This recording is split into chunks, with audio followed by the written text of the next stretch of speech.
This way, young man. Follow me. Come, come. The pipe's empty now. We're ready to go. This way. We need to go. I knew them both, Tom and Barbara. I had such a crush on him. Such a beautiful man. I was jealous. There was a part of me that was maybe a little glad when she had the accident. And then Tom started writing and woke the darkness up. He tried to bring her back, but you can't do that.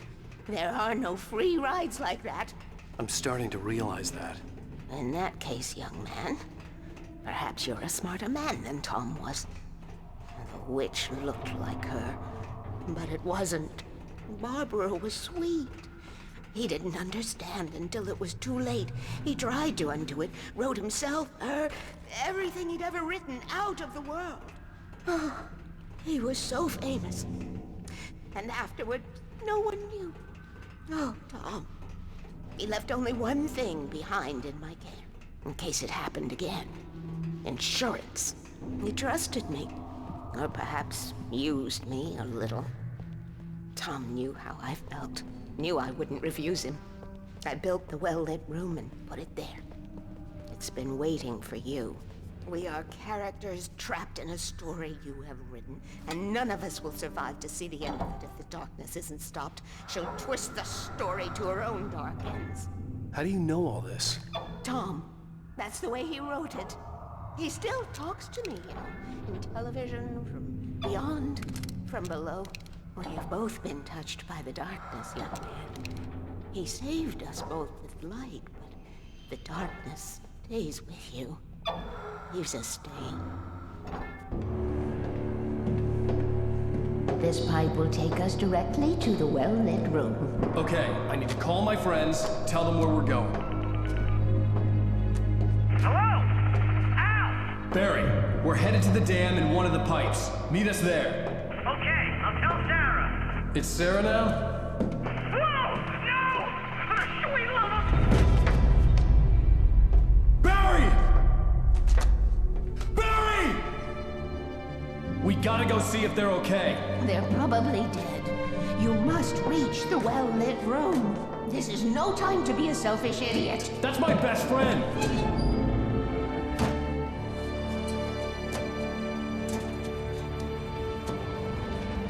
Well, be a fool. I'll use the pipe. I'll meet you at the dam if you make it.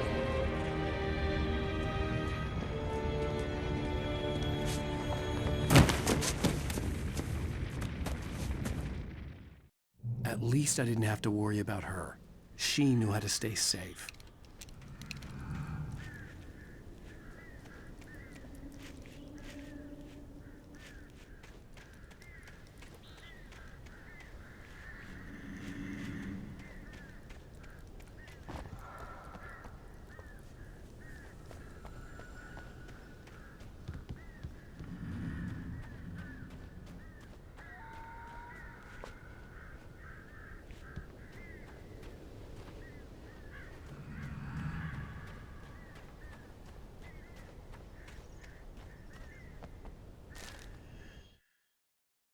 Sarah was almost starting to relax.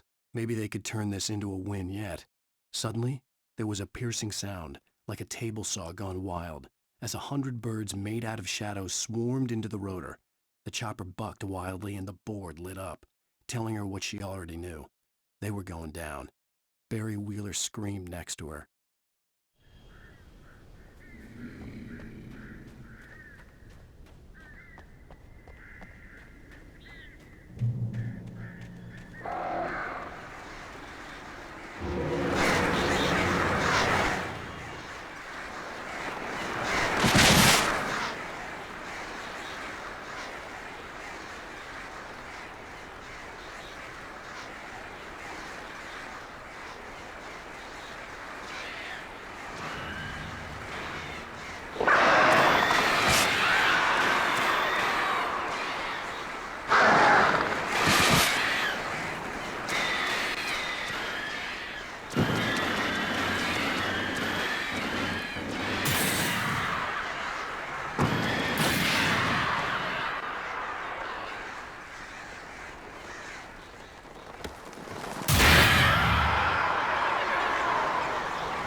Nerve breaker!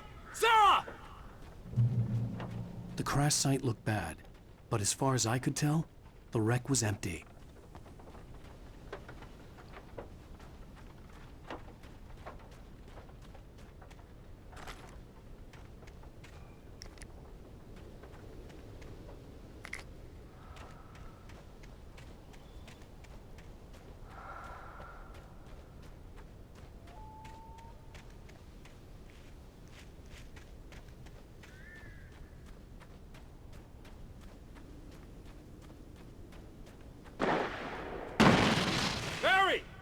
Barry!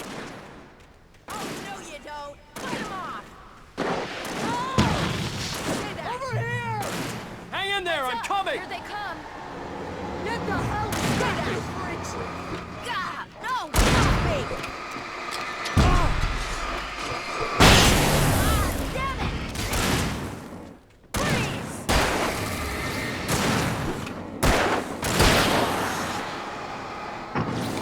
Right there!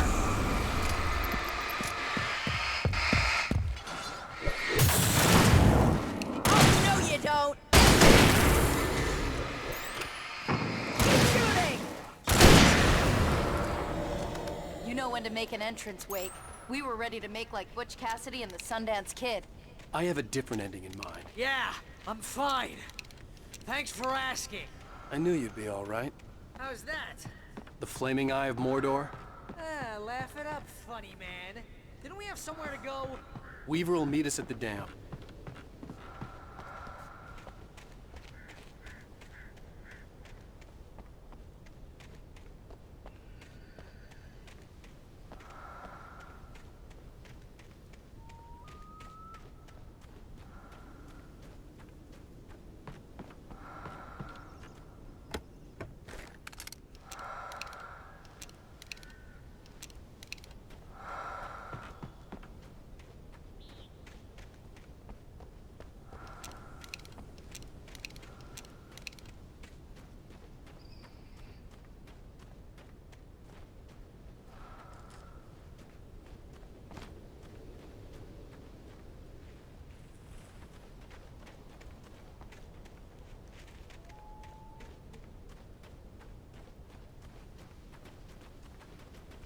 When you spend most of your night running uphill while a crazy bunch of demon hicks try to take your head off with an axe, you know your helicopter crash landed in Night Springs.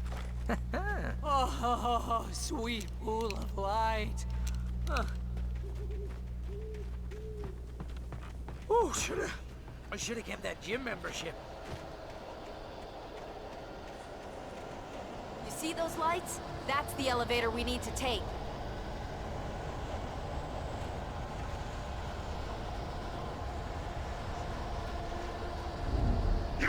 Something moving out there. What the hell is that thing? It's everywhere! Oh crap, there's more than one of them! Nothing moves like that. It's impossible. Ah! Al! Do something!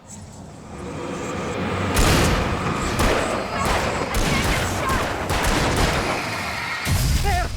No, there! Al, they're all over the place! How many of them are there? Where'd that one go? Was that it? Are we safe? That was... wow. I think we're okay. Hey, Al, I got a bad feeling. Let's keep our eyes open. Can we just stay here until morning, Al? Please? Wake, call the elevator. I'm keeping watch. I think I hear something moving around.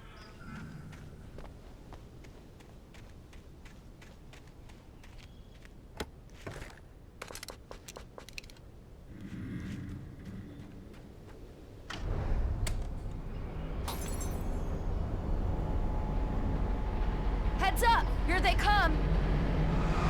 Oh no! Oh no! They're coming! We have to hold them off!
The button!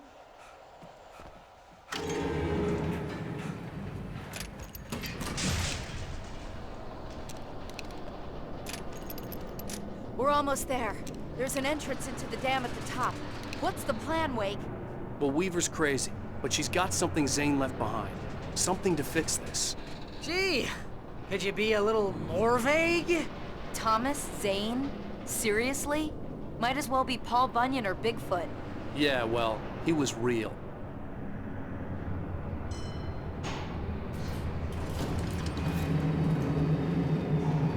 Let's be careful, okay? Oh, jeez, I hate this. Okay, Wake. There's a button over there that opens the door.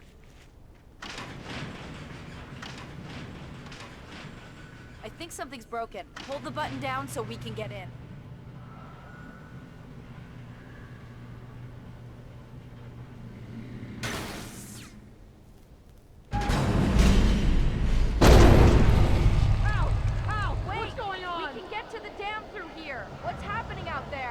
You guys go ahead and find Weaver.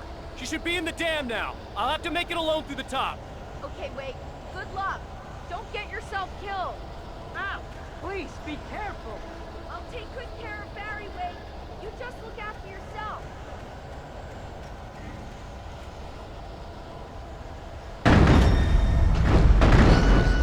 You gotta be kidding me.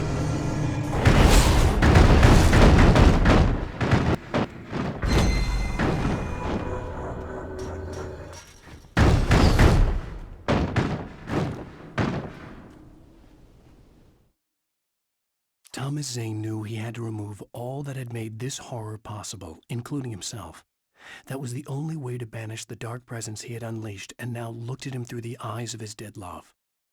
But he also knew that despite his best efforts, it might someday return. So even as he wrote himself and his work out of existence, he added a loophole as insurance, an exception to the rule. Anything of his stored in a shoebox would remain.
Fishing can be a hobby or a job.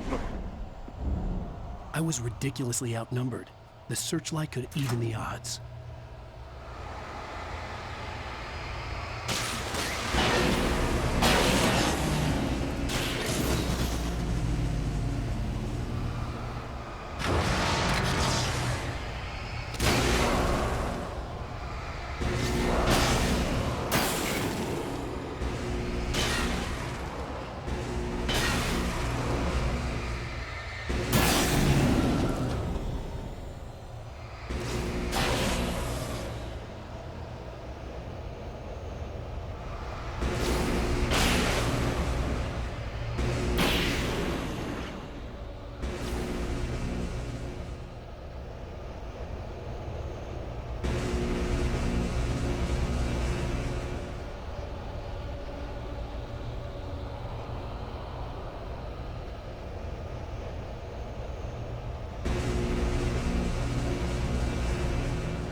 you will go no further.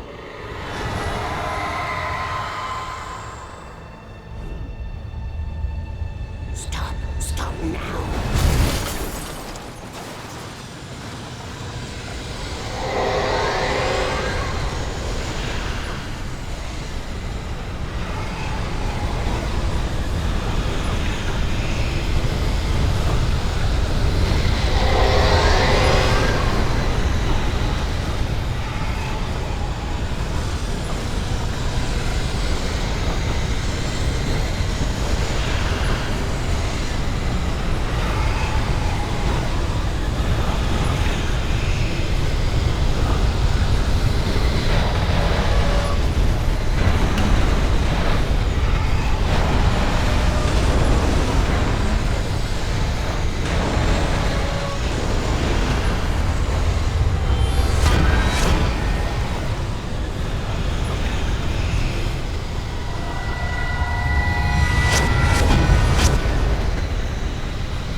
Wrong, but it was a foolish chance to take. Don't worry about the noise. We're safe here. I have looked after the well-lit room for many, many years now. There is no shadow in the well-lit room.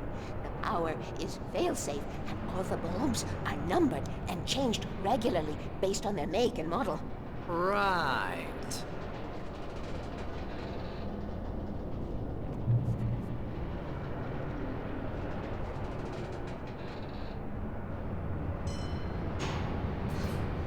There's an old army base at RAKK Point, north of here. It was active during the Second World War. They operated here back then.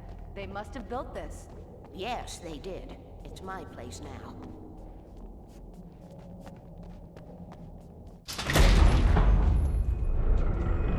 Take it, and I won't need to worry about the room anymore, because 6 and 33 and 118 need changing soon, and I don't want to climb up the ladder to change them because it's very late, and I'm tired. And if you take it, I won't have to do that anymore. The page was autobiographical, a memory from my childhood. But I didn't write this. It was a page written by Thomas Zane. None of them were supposed to exist anymore. Alan, 7 years old, would fight sleep to the bitter end. When he did sleep, he soon woke up, screaming, the nightmares fresh in his mind. One evening, his mother, sitting by his bed, offered him an old light switch. She called it the clicker, and flicking the switch would turn on a magical light that would drive the beast away. To imbue the talisman with all possible power, she added that it had been given to her by Alan's father, Alan never knew him, and anything of his took on mythical proportions in his mind. With the clicker firmly in his hand, Alan finally slept like a baby. Now, almost 30 years later, Alan thought of this as he stood on the rim of Cauldron Lake, the clicker in his hand. He took a deep breath and jumped. My mind swirled. I'd given the clicker to Alice, yet it was here. Zane had written it into existence in a story I had written. I can get to her now. I can finish this.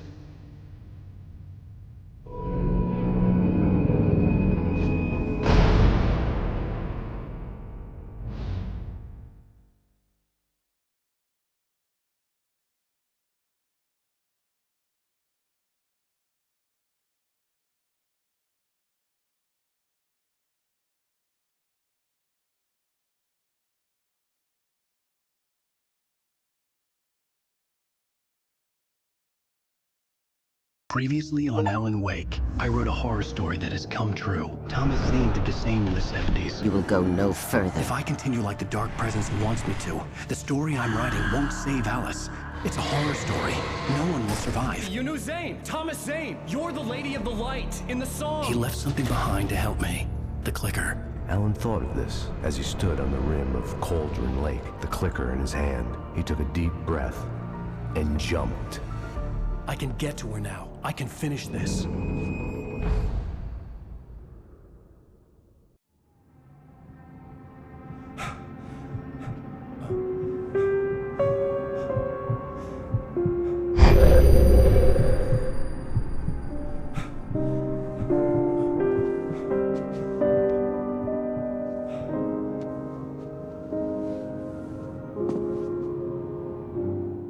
I had a hangover.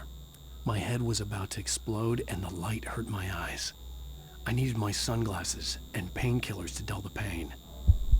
In one of my finer moments of self-deception, I swore to quit drinking.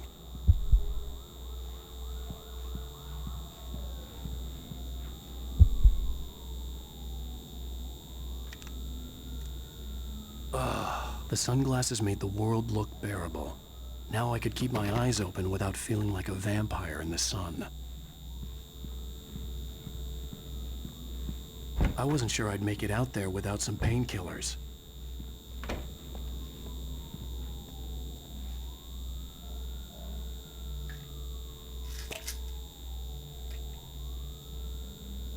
The pills worked fast.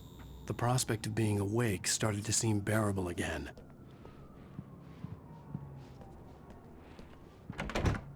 There was a message waiting for me on the machine.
Have one new message. Al!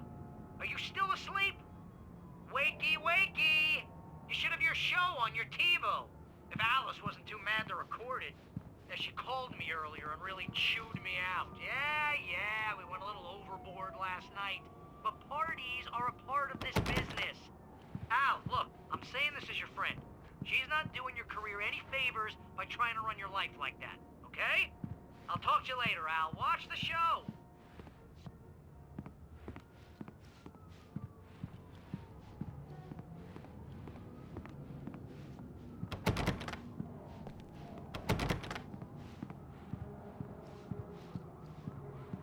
I'd been a guest on the talk show the previous night, talking about my latest book. The show was supposed to be waiting for me on our TiVo. Ladies and gentlemen, welcome back to the Harry Garrett Show. Thank you. Thank you, everybody. We have a great show tonight. I've been talking with the best-selling author Alan Wake about his new book, The Sudden Stop. Yeah, good read. Go buy it. No, it is a good read. Look, I'm gonna be honest here. Is that wise? No, but I'm gonna do it anyway. I got people who give me the lowdown on books. I'm a busy guy. But this one, I actually read from cover to cover. I mean, I'm a big fan. Wow, thanks. Now, this might be a spoiler for those who haven't read the book yet. Based on the sales figures, the 2 people out there who haven't read the book yet. But this last book is all about the death of the main character, the hard-boiled New York detective, Alex Casey. Now, there's been a lot of outrage about this. Why the hell did you kill Casey? What the hell were you thinking, man? Good riddance. No, seriously though, 7 years and 6 books is a long time. He was a gloomy guy to spend all your working hours with, and it was a good run. But it's time to explore new things. My next book will be a departure from the old for me. You selfish bastard, always thinking of yourself. Well, you've certainly given us a lot of entertainment over the years. And now that you mention it, Casey was a gloomy guy. Never had much luck with his love life with the ladies. Was that autobiographical in any way? Yeah, no kidding. Casey's lady friends tended to die on him. With Casey, it was all about his pain. No, nothing autobiographical about that. I'm a happily married man. My wife is my muse. Well, congratulations. That's great to hear. So, how's the publicity tour been treating you? Good, great. But I gotta say, I'm glad to be back home in New York. Well, you've certainly been on the news a lot lately. Lots of parties and, you got into a fight with some paparazzi. Oh, man. Well, that guy was really in my face. I lost my temper. I know that wasn't cool. You are famous for that temper. Well, I did also write several books. Well, your latest novel is called The Sudden Stop, and it's in bookstores now. Go get it. That means the 2 of you out there who haven't bought it yet. Ladies and gentlemen, that's all we have for you tonight. I want to thank all our guests for the evening. Alan Wake, Sam Lake. Once more, do the face for a Sam. There it is. And our musical guests, Poets of the Fall. Thank you, and good night. At least I'd been funny. I told myself I could live with that. Hey, honey. Did you watch the show? I didn't say anything stupid if that's what you want to know. Okay, Grumpy. You want an aspirin or something? Are you going to start with me about drinking now? You know what? I should have followed her advice. But suddenly I was angry, mostly at myself. And she was there, a convenient victim.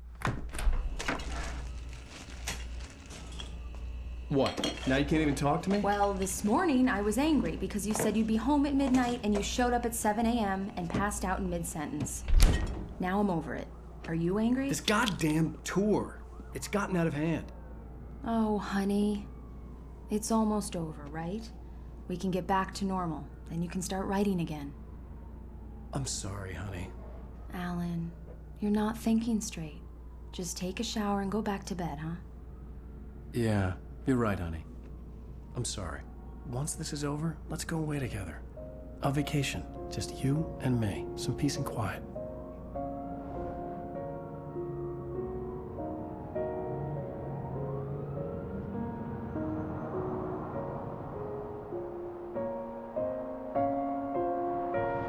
Somehow, the clicker was the key to the cabin.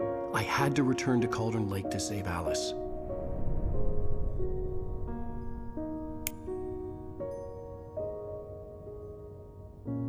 I'm going back to the lake to finish this. I'm going to write an ending to the story in the manuscript on my own terms. to make it all right. Why can't you just write it here? The last page is still in the typewriter. I need to read it first. Everything needs to be just right. Zane tried to cut some corners, and it didn't end well. Okay, ready when you are. I'm sorry, Sarah, but I need to do this alone. Barry, take her gun.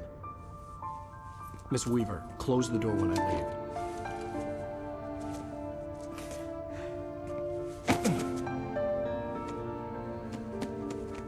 Good luck, Al. See you later.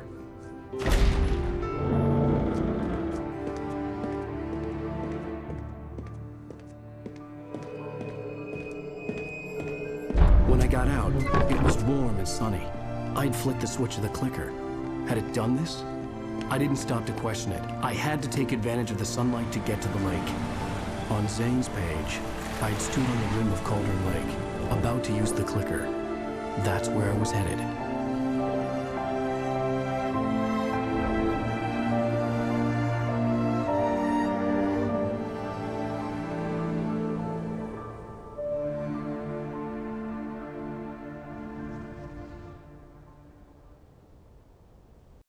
Alone, in daylight, surrounded by the beauty of the Pacific Northwest landscape. It was hard not to let doubt creep in one last time. I could still chalk everything up to a dream, a delusion. I had enough imagination to make up something like this, having been in the cabin all this time, trapped in a story inside my head, gone mad from grief over Alice's death like Hartman had claimed. There would be no way of knowing. I told myself it didn't really matter. My course was set.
touched me.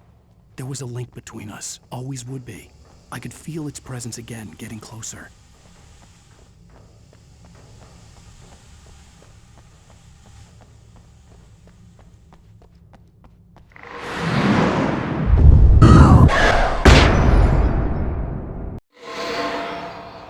I will kill your wife.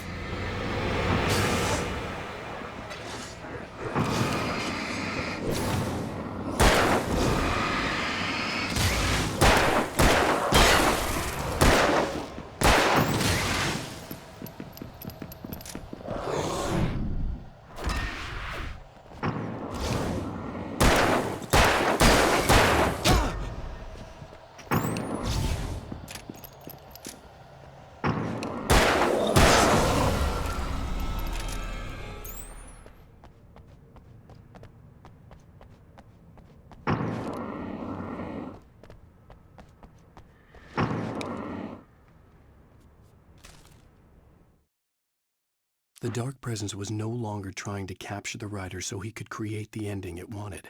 The writer knew too much. He was too strong. And he carried a weapon left behind by Thomas Zane, something that could hurt it. Now, the darkness was doing everything in its power to simply stop the writer from ever reaching Cauldron Lake and the dark place it came from.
Based on the signature in the motel register, Agent Nightingale had stayed here, in room number 2.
This had obviously been the room where Agent Nightingale had stayed when he hadn't been busy harassing me.